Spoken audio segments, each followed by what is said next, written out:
Please state your question of personal privilege. Yes, Your Honor. Ito pong mga nakaraang araw, simula po nang ako'y magbitiw sa grupo ng mayorya, nababagabag po ako sapagkat marami po nagtatanong at napaulat sa periodiko kung bakit ko po ginawa yun. Ngayon po ay nais kong sabihin sa sesyon, once and for all, kung bakit. Muli ko pong binalikan yung mga sandali at oras na iyon at maaari ko pong sabihin na hindi rin po ako nagkamali sa aking desisyon. Sapagkat napatunayan ko po na yung araw na iyon ay kayang baliin ng mayorya ang isang makatwirang pananaw na sa aking palagay ay hindi tumutugma sa hangarin ko pong tumulong sa aking mga mahihirap na kababayan doon sa Tondo.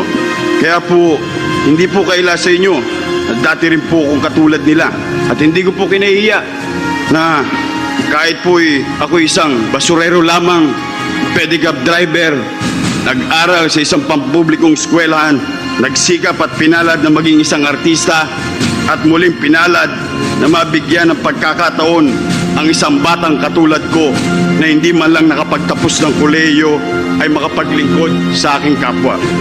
Nakita ko po ng mga sandaling iyon na kung saan ang tama ay nagiging mali at ang mali ay nagiging tama sa pamamagitan lamang ng pagiging miyembro mo ng mayorya.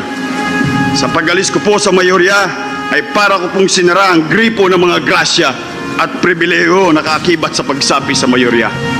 Una na po, ilan sa mga staff ko mawawalan ng mga trabaho, pero dumarating po sa buhay ng isang tao na kailangan po natin timbangin kung ano ang higit na mas mahalaga, ang pribileyo o salapi o paninindigan at prinsipyo. Pinili ko pong manindigan at patuloy na pagsisilbihan ng matapat, makatwiran ang aking distrito. Minsan po, sinabi ng dating Pangulong Quezon, "My loyalty to the party ends where my loyalty to the people begins." At wala rin po kong kaintensyon-intensyon na sumali o sumama sa minorya na katulad ng napaulat sa mga periodiko na ako'y tinanggihan nila sapagkat hindi po ako nag-a-apply. Nais ko po ring linawin na hindi po ako pinaalis ng mayorya. Bagkus, usa po akong umalis sapagkat nais ko pong maghari sa akin sa aking mga desisyon ay kung ano ang itinatakda ng aking konsensya at hindi tulad ng itinatakda ng iba o ninuman. Marahil ay hindi po ninyo alam ang pakiramdam ng isang taong hindi makatulog dahil sa pag-iisip niya kung bukas may bahay pa siyang uuwian o tutulugan. Minsan po, natira kami sa parola, natira kami sa mabuhay na kung saan ay tinatawag nilang squatter. At dito po, damang-dama ko po ang nararamdaman ng mga taga-Pitong Gatang sapagkat tulad po nila noong mga panahon na yon, wala rin po kaming kasiguruhan sa aming kinatitirigang bahay. Ngayon po, nabigyan po ako ng pagkakataong maglingkod at matulungan sila. Kaya po, hindi ko papayagan na mabaliwala ang lahat ng iyon. Kaya po, simula ngayon, ay sususugan ko po ang nauna kong desisyon na tuluyang magbitiw sa mayorya sa pamamagitan ng pagbibitiw ko bilang chairman ng Komite ng Agam at Teknolohiya. I now declare the chairmanship of Committee on Science and Technology vacant. Kaya po para maalis ang mga agam-agam ng aking kasamahan sa mayorya. At bilang pagpapatunay na buo ang desisyon ko na maghahari sa aking isipan ay ang aking konsensya lamang. Ngayon po gusto kong mabalik yung dati ko pong nararamdaman. Gusto ko pong maging basurero sapagkat sa basurero po ako ang nagdadala kung saan ko gusto yung kariton ko. Ayokong ako ang maging kariton at maging laman ay basura na kung saan idinadala ka ng kung sino-sino. Kaya mas maigi pa siguro gawin ko na lamang ang mga bagay na pinagdesisyonan ko na. Kaya po sa inyong lahat, maraming salamat sa mga kasamahan kong minulat ninyo ko at hinayaang araling maigi. Ako naman po'y magiging makatwiran kapag tama aking susuportahan, kapag mali sa abot ng aking makakaya'y itatama ko po. Maraming salamat po. Pagpalay kayo na pong may kapas. Meron akong isang bagay na pwedeng ma-share sa kanila. Mindset. If you change your mindset, then you will be a happier person. Hindi po mo mahirap kayo, wala ng pag-asa. Hindi totoo yun. Batugan ka lang. Kasi ang gusto mo, easy money. Pwede kang makapamuhay bilang mahirap. Pwede kang maghanap buhay bilang mahirap. Pero hindi mo kailangan makaapat ng may paa, lalo na kapwa mo mahirap. Pagkatatanda ninyo mga kababayan, para sa lahat ito, sa lahat ng nanonood, kung naniniwala ba kayo na ang kayamanan ay papamana? Naniniwala kayo? Ang kayamanan ay papamana?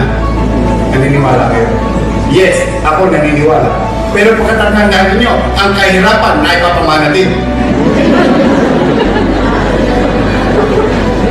Kaya dapat ang kahirapan ay ang paginto sa iyo, hindi sa magulang mo. Kasi yun eh.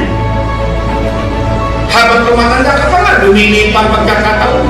O kaya tayo naman mga bata. Pagsikapan natin ang ating mga sarili. At huwag tayong manisi ng manisi. Manununo ka. Turo ka ng turo eh. Ituro mo sarili mo. Kaya pinagbuti ko ang sarili. Kaya lamang lahat ng hirap dinanas ko. Kaya lamang ang problema sa isipan ng bata ngayon, para bang napakadaling bumigay. Ano? Isko, iba na kasi ang hamon ng buhay ngayon. Kaya madaling bumibigay ang tao. Ano? Hindi. Mahilig ka lang manood ng YouTube. Mahilig ka lang magbasa sa Facebook, pati buhay na may buhay, pinakikailaman mo. Hindi mo pakailaman ang buhay. Huwag kang mabuhay sa virtual world. Mabuhay ka sa real.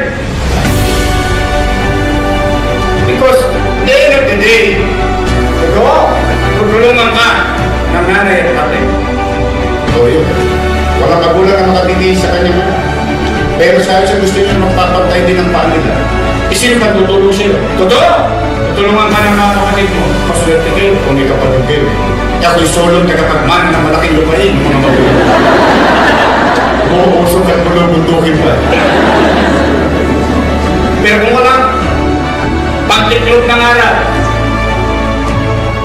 sino ka tayo? Tingnan mo sa nila. Kaya ang tanging tutulong sa iyo ay ang sarili mo. While it is true that there are challenges in life, but there's always two sides of the coin. It's how you look at it. Kaya, don't complain. Don't blame others with your failure. In fact, kaya ka na nagiging failure dahil huminto ka na. So, pag hindi mo na-achieve, you continue. Keep going. Things hindi mo na-achieve sa tamang panahon na inaasahan ay hindi ibig sabihin hindi na darating sa'yo. You have to try hanggat na nito. Ano man ang kinakaharap ninyong suliranin. Ano man ang kinakaharap na suliranin ng ating lungsod. Ano man ang suliranin na kinakaharap ng ating kumpanyang kinabitilan. Ano man ang suliranin na kinakaharap ng ating bansa. We must continue and we should continue with hope. Never ever lose hope. Sandali lang po, mayroon akong kwento na may kwenta. Bago ako naging mayor, ang dinatnan kong Maynila ay dugyot, pagulo at lugmok. Kaya binilisan natin ng kilos at walang sinayang na oras. Sa nagdaang 2 taon, yung mga parang imposible, naging posible. Lumago ang negosyo, nagkatrabaho ang tao. Anumbalik ang tiwala sa gobyerno, ibinalik natin ang dignidad sa tao. Pumanatag ang pamumuhay sa Maynila, krimen bumaba, droga unti-unting nawala. Ngunit, hinamon tayo muli ng tadhana. Dumating ang pandemya, mabilis na aksyon na naging tugon. Ospital, gamot at pasilidad ay maagap na naihanda. Tuloy-tuloy na bakuna, lahat niyayakap. Inuna ang sikmura, kahon-kahon na ayuda para ang gutom ay mapawi. Pero hindi tayo tumigil. Hindi tayo sumuko. Tunay na solusyon, mabilis na aksyon. Pagpalain nawa kayo ng pong may kapal. Maraming salamat po. Manila, God first. Thank you.